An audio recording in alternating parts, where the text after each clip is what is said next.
मनाविषयी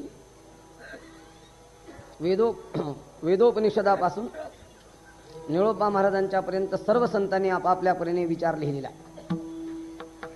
त्याचं थोडंसं महत्त्वाचं कारण असं आहे की व्यवहार असो वा परमार्थ असो, या दोन्हीमध्ये साधारण कारण मन आहे.